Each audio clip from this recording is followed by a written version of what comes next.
بسم اللہ الرحمن الرحیم نحمد و نصلی علی رسولہ الکریم اما بعد۔ تاریخ عالم میں ایسا عظیم و شان انقلاب کسی نے برپا نہیں کیا جو محمد نے برپا کیا صلی اللہ علیہ وسلم۔ یہ کس نے کہا تھا؟ مہاتما گاندھی۔ غور سے سنو میری اس بات کو۔ تاریخ عالم میں ایسا عظیم و شان انقلاب کسی نے برپا نہیں کیا جو محمد نے برپا کیا صلی اللہ علیہ وسلم۔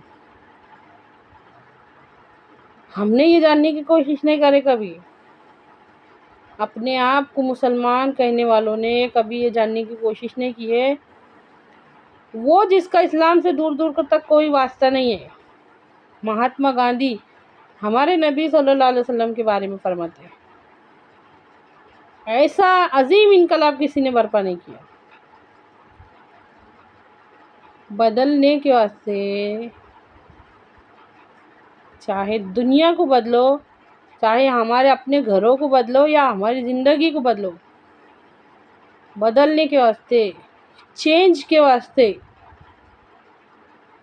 ہم کو یقین چاہیے، ہم کو سوچ اور سمجھ اور مضبوط ارادے چاہیے۔ کیسے آج تک ہم ایسی باتوں سے دور ہیں؟ ان باتوں سے ہم کیوں دور ہیں؟ کیسے دور ہیں؟ ایسا کیا پڑھے تھے مہاتما گاندھی نے؟ ایسا کیا سنے تھے؟ ایسی کیسی معلومات حاصل کرے تھے جو انہوں نے یہ بات کہی کہ تاریخ عالم میں ایسا عظیم الشان انقلاب کسی نے برپا نہیں کیا جو محمد نے برپا کیا؟ کیا ہوا تھا ان 23 سالوں میں، ان 22 سالوں میں کیا ہوا تھا؟ حضور پاک صلی اللہ علیہ وسلم کو نبوت ملنے سے لے کے ہمارے نبی صلی اللہ علیہ وسلم کے انتقال تک کیا ہوا تھا؟ دنیا سے رخصت ہونے تک کیا کیا ہوا تھا؟ ہم نے تو کبھی غور نہیں کرے، ہم نے تو کبھی نہیں سوچے۔ ہماری زندگی میں تو کبھی ہم کو اتنی فرصت نہیں ملے گی یہ سب سوچو، کہ دیکھو، غور کرو، ان باتوں میں پڑھو۔ کیسی تبدیلی آئی تھی؟ کیا چینج ہوا تھا؟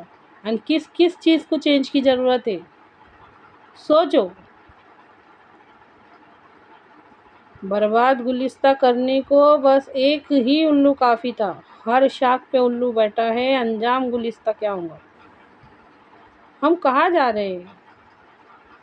نام علی، نام محمد، نام عبد الرحمن، نام ابو بکر، نام عثمان، نام علی، نام عمر رکھ دینے سے اور لڑکیوں میں کی فاطمہ رکھ دینے سے، زینب رکھ دینے سے، رقیہ رکھ دینے سے، نام مسلمانوں والے رکھ دینے سے کچھ نہیں ہوتا، کام مسلمانوں والے کرنا پڑیں گے۔ ہمارے وہ بچے جو فخر سمجھ رہے اور ہم خود بھی کہ ہم ایجوکیٹڈ لوگ ہیں، اپنے آپ پر فخر محسوس کر رہے، دین کی الف با سے بھی واقف نہیں ہے، دین کی الف با سے بھی واقف نہیں ہے، کچھ بھی نہیں سمجھتا، کچھ نہیں سمجھتا ہم کو، اور ہم اپنے آپ کو بہت کچھ سمجھ رہے۔ کیا بنے گا ہمارا؟ سوچ کے دیکھو کیا ہوگا ہمارا؟ ہمارے نبی صلی اللہ علیہ وسلم کا اصل مین مقصد، بڑا مقصد، برائی پر بھلائی کا راج ہو، میں ہر بھلائی کی تکمیل کے لیے بھیجا گیا ہوں، میں ہر برائی کے خاتمے کے واسطے بھیجا گیا ہوں۔ اچھی طرح سے سمجھیے اس بات کو، کبھی فرصت سے بیٹھ کر ان باتوں میں غور کیجیے۔ دنیا کی محبت ہر خطا کی جڑ ہے۔ کبھی فرصت سے بیٹھ کر اپنے اندر کے سسٹم میں غور کیجیے کہ ایسا کیوں ہے کہ میرا دل برائی کی طرف کھینچتے چلے جاتا؟ کیا ہے؟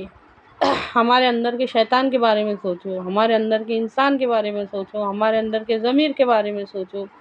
یہ سب اللہ رب العزت نے ہم کو اس لیے کہ ہم کو امتحان دینے کے واسطے بنایا، اللہ نے ہم کو امتحان دینے کے واسطے بنایا، اور ہم امتحان دینا نہیں چاہتے، ہم اپنے آپ کو مشکل میں ڈالنا نہیں چاہتے۔ کبھی اس بارے میں غور کرو اللہ تعالیٰ نے ہم تمام انسانوں کی دنیا اور آخرت کی کامیابی دین پر چلنے میں رکھی ہے۔ اللہ تعالیٰ نے ہم تمام انسانوں کی کامیابی دین پر چلنے میں رکھی ہے۔